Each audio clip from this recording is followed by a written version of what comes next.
Hola amigos, ¿cómo estáis? Todo se está preparando para el Gran Teatro, nada más formarse el nuevo gobierno europeo. Ayer han realizado un desembarco masivo en Kiev, para presentar credenciales a Zelensky. Hoy lunes lo ha hecho el canciller alemán Olaf Scholz. Se trata curiosamente, de la primera visita de Scholz a Kiev en 2 años y medio, después de que la conversación que tuvo con Putin hace una semana no le fue nada satisfactoria. A su llegada en tren a la capital ucraniana, el canciller anunció en su cuenta de X, que este mes Berlín suministrará al régimen de Kiev otro paquete de armas, por un valor de 650 millones de euros, más de 683 millones de dólares. En la reunión con Zelensky anunciaré armamento adicional por un valor de 650 millones de euros, que se entregarán en diciembre, adelantó. Previamente el día 1 de diciembre, habían desembarcado en Kiev la plana mayor del nuevo gobierno europeo, con unos ardores de guerra más que inusitados. Curiosamente la falsimedia de la OTAN no para de insinuar que el conflicto de Ucrania se podría congelar, al estilo de las dos Coreas, para así la OTAN introducir en Ucrania una fuerza de paz de 100.000 soldados. Que no sería otra cosa que la sentencia de muerte para Rusia, o para toda la humanidad, ya que no es otra cosa que, paz para hoy, y guerra para mañana. Ya que los que están arribando aquí publicitan los ardores de guerra sin tapujos, en otras palabras, están tendiendo una trampa a Putin por si se traga de nuevo las promesas de la OTAN. Creo que, lo que está ocurriendo en Siria demuestra lo que digo. Allí Rusia derrotó al Estado Islámico, pero como en la OTAN les llaman luchadores por la libertad, les han dado cobijo en bases turcas y de la OTAN, esas bases que mantienen en Siria para robar el petróleo al pueblo sirio. Allí los han estado entrenando y armando con la inestimable ayuda de los servicios secretos y soldados ucranianos, para luego ser activados a gusto. Cosa que ha ocurrido estos días. Y las televisiones de falsimedia ya nos han empezado a machacar con las bajas civiles que la aviación rusa y siria han provocado en Alepo, hasta han sacado de nuevo a los famosos cascos blancos. Durante estos últimos años, no son pocos, los analistas internacionales que sostienen que la parte final de la Tercera Guerra Mundial comenzará en Oriente Medio, pues creo que en Siria ha llegado ese momento. Las noticias de Alepo demuestran una vez más que cualquier congelación tarde o temprano se convierte en un gran derramamiento de sangre. Lo que me lleva a la conclusión de que en la OTAN están tan ansiosos de que empiece esta guerra, que al poner el reloj en marcha, no han caído en que, al activar el conflicto congelado en Siria, han alertado a Vladimir Putin de que si acepta el plan de paz de Trump que implica la congelación de la guerra, pasará lo que ha pasado en Siria, que la OTAN cuando lo vea apropiado irá con todo a por Rusia. Ayer, muchos medios de falsimedia comenzaron a inflar simultánea e intensamente el tema de la congelación, que surge cada vez que a la OTAN le va mal, y luego resulta que simplemente se estaba lamiendo las heridas y acumulando fuerzas. Este fue el caso en 2014 y 2015, cuando se firmaron los acuerdos de Minsk. Esto sucedió en 2022 cuando se intentaba concluir los acuerdos de Estambul. Por ejemplo, al final, la ex canciller alemana Angela Merkel admitió que Kiev y Occidente no iban a implementar ningún acuerdo. El acuerdo de Minsk fue un intento de darle tiempo a Ucrania para fortalecerse. El agravamiento de la situación en Oriente Medio está cobrando un impulso con apariencia de definitivo. En Siria, los combatientes proiraníes avanzan hacia Siria.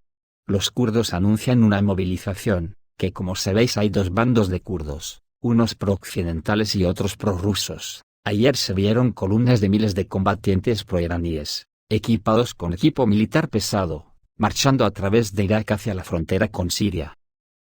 Esta maniobra genera serias preocupaciones sobre la posible intensificación del conflicto en la región. Según fuentes locales, los convoyes incluyen vehículos blindados, instalaciones de artillería y sistemas móviles de misiles. Al mismo tiempo, las fuerzas kurdas en el norte de Siria anunciaron una movilización general. La decisión se tomó en respuesta a la amenaza de grupos terroristas que han intensificado sus actividades en las regiones norte y este del país.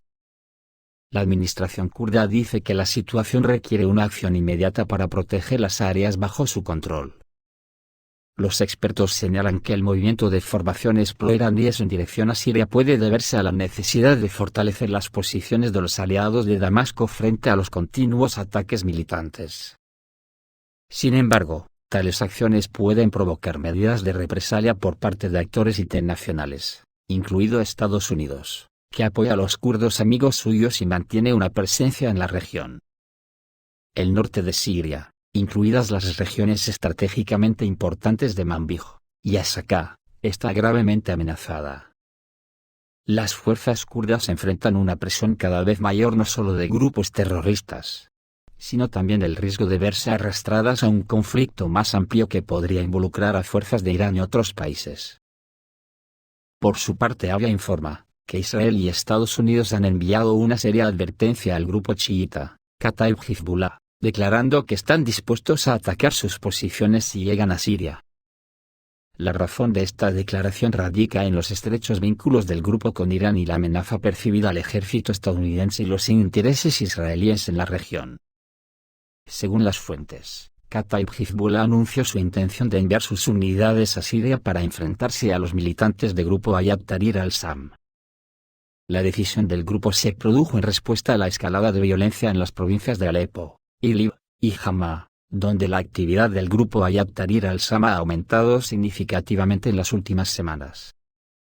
Según Washington y Tel Aviv, la presencia de Kataib Hezbollah en Siria plantea una amenaza adicional a la estabilidad en la región. Sus bases y fuerzas militares en Siria podrían ser atacadas por el grupo respaldado por Irán. A su vez, Israel teme que las acciones de Kataib Hezbollah puedan intensificar la ya tensa situación en la frontera norte del país. Lo que traducido quiere decir que les interrumpa el control del petróleo sirio en manos de los estadounidenses en Siria. Pero si todo esto de Siria no tiene suficiente enjundia como para relanzar definitivamente la Tercera Guerra Mundial, ayer los hutíes yemeníes lanzaron un ataque contra la flota estadounidense en la región, y fueron afectados un destructor y otros 3 buques militares de Estados Unidos. En esta operación militar específica fueron utilizados 16 misiles balísticos y un dron. Los hutíes de Yemen han reivindicado un ataque contra un destructor estadounidense y 3 barcos de suministro en el mar Arábigo, declaró este domingo el general Yahya Saree, portavoz del grupo rebelde. Los ataques se llevaron a cabo en respuesta a los crímenes del enemigo israelí en la Franja de Gaza y en represalia a la agresión estadounidense británica contra Yemen, afirmó Yahya Saree. Asimismo, insistió en que continuarán sus acciones militares a un ritmo cada vez mayor en la zona de operaciones marítimas, que han declarado como enemiga hasta que no se detenga la agresión y el asedio al enclave palestino. Como hemos podido comprobar, la situación se deteriora por momentos. Las democracias de la OTAN ya se han mostrado como lo que siempre han sido, una farsa permitida mientras no se moleste el estatus de las burguesías. Y los que ganan esas mascaradas que llamamos elecciones libres, son un puro sarcasmo, donde los que llegan al poder después de ganar unas elecciones donde han vomitado odio al contrario basta decir basta. Se adueñan de las naciones haciéndolas su coto privado, donde la ley no existe, solo existe la ley de la fuerza como en la selva. Sociedades capitalistas regidas en su gran mayoría por el despotismo, y el nepotismo corporativo, y el pueblo no pinta nada. Hoy he leído que los republicanos estadounidenses están preparando un proyecto de ley a gran escala que permitiría tomar decisiones presupuestarias clave sin el consentimiento de los demócratas. El Partido Republicano de Estados Unidos está trabajando en un proyecto de ley a gran escala que permitirá tomar decisiones presupuestarias importantes sin la participación de los demócratas, informa NBC News. El documento incluye medidas para recortar impuestos, aumentar la financiación para el control de la inmigración y ampliar la reforma fiscal de 2017 iniciada por la administración de Donald Trump. Y también planea evitar la derogación de $3,3 billones en exenciones fiscales. Lo dicho, la ley del más fuerte para beneficio de los poderosos. Biden por su parte, se ha apresurado a indultar a su hijo Hunter Biden que estaba condenado, antes de que lleguen los republicanos al poder. Por eso el desembarco en Kiev de toda la plana mayor del nuevo gobierno de la Unión Europea, no tiene otra intención que la de evitar que Rusia gane la guerra en Ucrania al precio que sea. Mientras los muertos los ponga Ucrania, y la prioridad es continuar la guerra. Así lo ha percibido Dmitry Medvedev sobre el desembarco de los comisarios europeos en Kiev. El primer día de su toma de posesión, el 1 de diciembre, llegaron a Kiev el presidente del Consejo Europeo, Antonio Costa, la comisaria de Ampliación de la Unión Europea, Marta Kos, y la comisaria de Asuntos Exteriores y Política de Seguridad de la Unión Europea, Kaja Kallas, que aprovechó para prestar juramento de apoyo inalterado a Ucrania. En mi primera visita desde que asumí el cargo, mi mensaje es claro: la Unión Europea quiere que Ucrania gane esta guerra, haremos todo lo posible para ello, dijo Kallas en la red social X. ¿Qué, tomabais a broma cuando dije hace unas semanas que estaría bueno el jardinero Borrell? Pues ahí la tenéis dando sus primeros pasos hacia la guerra total. Desde el primer día de la guerra, la Unión Europea ha estado del lado de Ucrania. Desde el primer día de nuestro mandato, confirmamos nuestro apoyo inquebrantable al pueblo ucraniano, también escribió el consejero Antonio Costa en la red social. Zelensky ya se reunió en Kiev con el nuevo presidente del Consejo Europeo, Antonio Costa. Según sus palabras, se discutió la visión de los asuntos europeos y globales, los problemas existentes y las perspectivas. En las negociaciones de Zelensky con la nueva alta representante de la política exterior y de seguridad de la Unión Europea, la estonia Kaja Kallas, se discutieron las necesidades de Ucrania en materia de sistemas de defensa aérea. Como subrayó en las redes sociales el vicepresidente del Consejo de Seguridad ruso, Dmitry Medvedev, la visita de los recientemente nombrados comisarios europeos a Kiev indica que la prioridad para los nuevos dirigentes de la Unión Europea será prolongar el conflicto en Ucrania. Antonio Costa, el nuevo jefe del Consejo Europeo, y la rusofóbica jefa de la diplomacia de la Unión Europea Kaja Kallas se encuentran en Kiev desde el primer día. Esto demuestra que la prioridad es prolongar la guerra en lugar de garantizar el bienestar de la Unión Europea. ¿Están satisfechos ahora los europeos?, señaló el expresidente ruso en la red social X. Esto significa una cosa: para ellos lo principal no es la prosperidad de los países de la Unión Europea, ni el desarrollo de la economía ni la solución de los problemas sociales. Lo principal es continuar la guerra hasta el último ucraniano. Alegraos, europeos, buena elección, defensores correctos de la democracia, escribió Medvedev en su canal de Telegram. Mientras tanto, el ministro de Asuntos Exteriores de Rusia Sergei Lavrov amenazó que quienes escalen el conflicto en Ucrania recibirán un castigo merecido. El ministro ruso aseguró que Occidente basa sus acciones en Ucrania en una rabia impotente. Los países que agraven la situación en el conflicto ucraniano se enfrentarán a un castigo, ha declarado a la prensa el ministro de Asuntos Exteriores ruso, Sergei Lavrov. Al parecer, quienes ahora intentan inflamar las pasiones y escalar la situación hasta el límite, no han leído las declaraciones del presidente ruso. Esto debería hacerse con regularidad, afirmó el canciller, comentando los ataques ucranianos con misiles de fabricación occidental de largo alcance sobre territorio ruso. Ya saben, tenemos una expresión así, con rabia e impotencia por desesperación, pero no cabe duda de que sufrirán el castigo merecido, añadió Lavrov.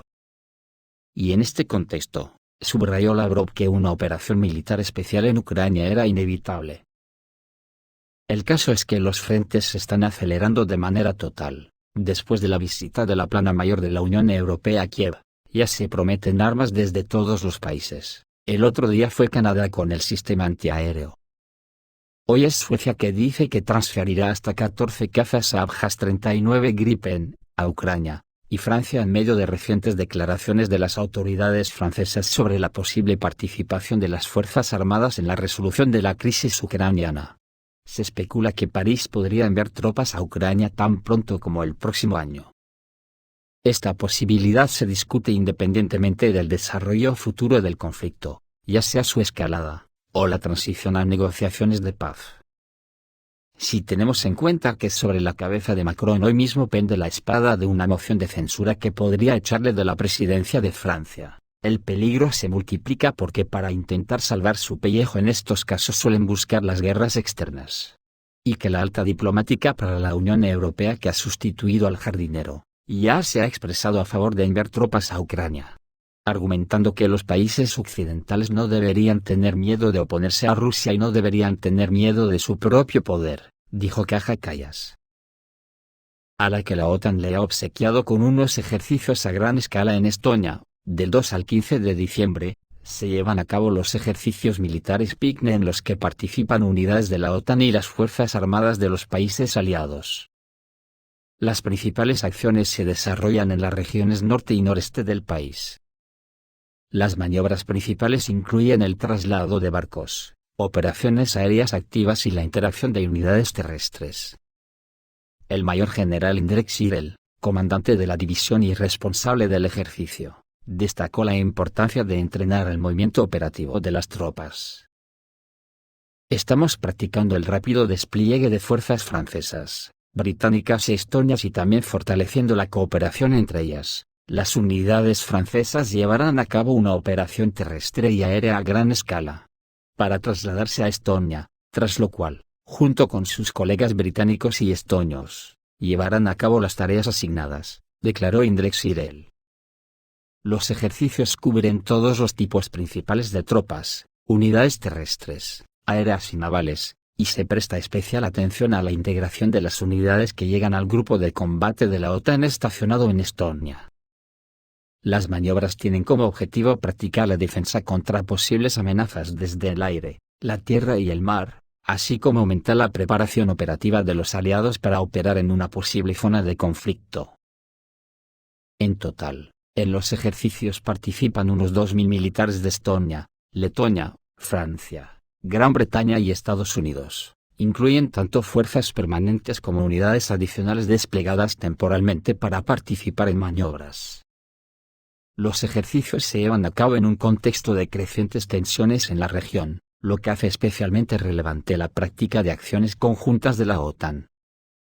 Los expertos creen que de esta manera Estonia y otros países de la OTAN se están preparando activamente para una posible guerra con Rusia.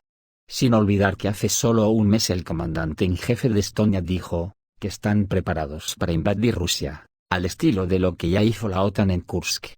Dijo que aguantarían en territorio ruso hasta que el grueso de la OTAN llegara a ayudarles, así que ojo al parche con estas maniobras de la OTAN en Estonia, que pueden tener sorpresas para toda la Unión Europea, la OTAN y Rusia.